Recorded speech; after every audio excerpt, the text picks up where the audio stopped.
Welcome back to Al Haqiqa. If you find the video beneficial, make sure to like and subscribe. The next right was the right of his wife's milk for their children.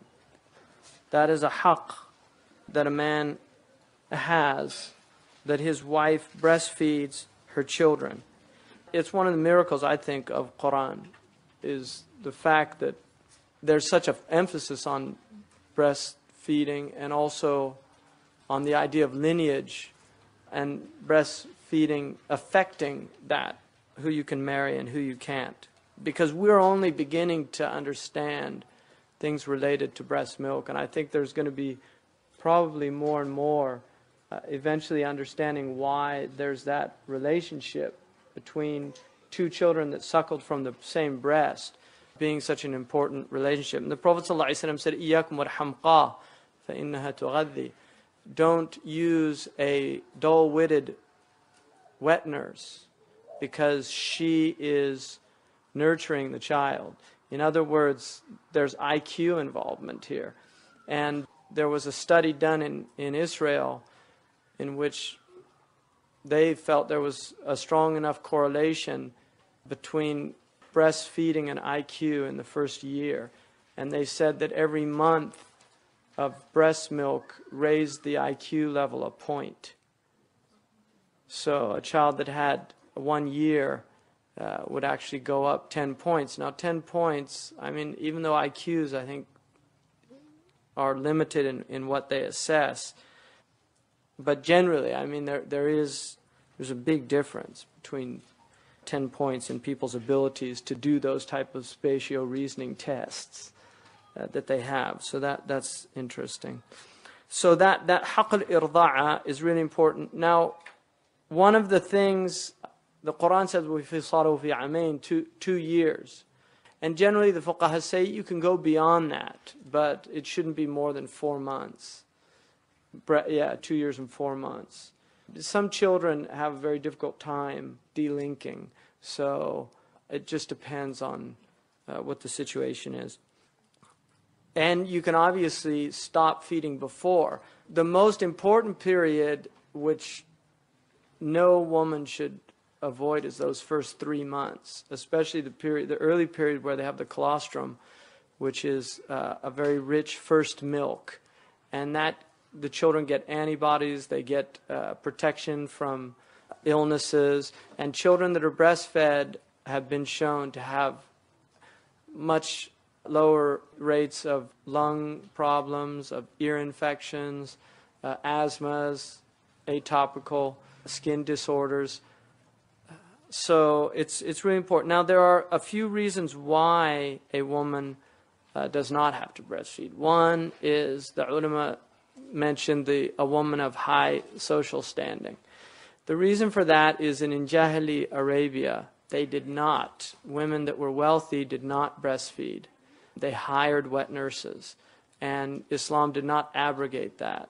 So it was carried over into the Sharia. So a woman who is from a wealthy family does not have to. But that is under the condition that you can find another wet nurse.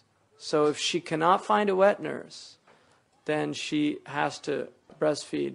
And then stopping the breast milk should be with mutual consultation. Both parents have to agree to it. So if it's after 6 months, if it's after a year, it has to be agreed on. It doesn't have to go a full 2 years. It's obviously preferable for the child, but it does not have to go a full 2 years. And when they stop, they should. And then the second is a wife who's sick and unable to fulfill that obligation. So she does not have to do that. And also what can happen is if a woman gets pregnant, which can happen almost immediately after giving birth, I mean, it can happen depending on how quick they heal, a woman can get pregnant. It's unusual, but they can.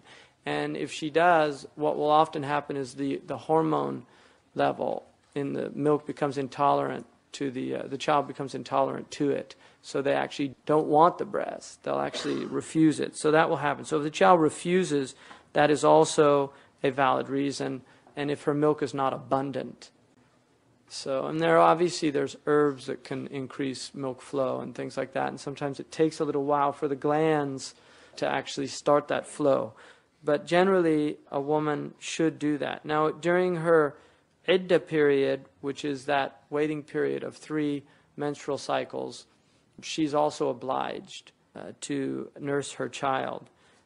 And if the talaq is what's called ba'in, because there's 2 types of talaq. There's talaq raj'i, which is reconciliatorial divorce. In other words, they can reconcile within that 3-month period. The second is baynun al-kubra, which is irrevocable divorce or irreconcilable divorce. And in that case, she is not obliged to nurse the child. And she must be paid a wage by her ex-husband for nursing. So, because he's responsible now for the nafaqah of the child. So it's like food, and he has to pay for her to do that. And she also has a right, if the husband dies, she has a right to be paid from his inheritance during that suckling period. And then any foreign woman who nurses a child is entitled to a wage for her milk. So a woman can rent, right? She can, and they have surrogate mothers and things like that. I mean, that's something. I mean, it's an interesting thing. I think it's really sad that that's gone out of in culture, because they used to have that even in this culture, a wet nurse. I mean, there's an English word for it, but they did have that wet nurse concept, but it's really gone out. And I think some women actually are troubled by the idea of another woman suckling the child in this culture. They don't, it's a very alien concept. In a place like West Africa, people sometimes have 10 different mothers through wet nursing. And many of them, like the shuyukh that came here, have mothers that were black Africans, even though they're Arabs. So it was also a way of binding people with other peoples, because there's a rada'a, and then they become a mother, and you actually have to have birr al-walida. So like Sheikh Abdullah, when he goes to certain places, he goes and sees the women that gave him milk when he was a little baby. So that's a good thing. And then it also binds families together. And we know Sayyidina Hamza and the Prophet ﷺ were brothers in wet nurse, as well as being uncle and nephew. He was actually his brother in rada'a as well, in milk, in nursing.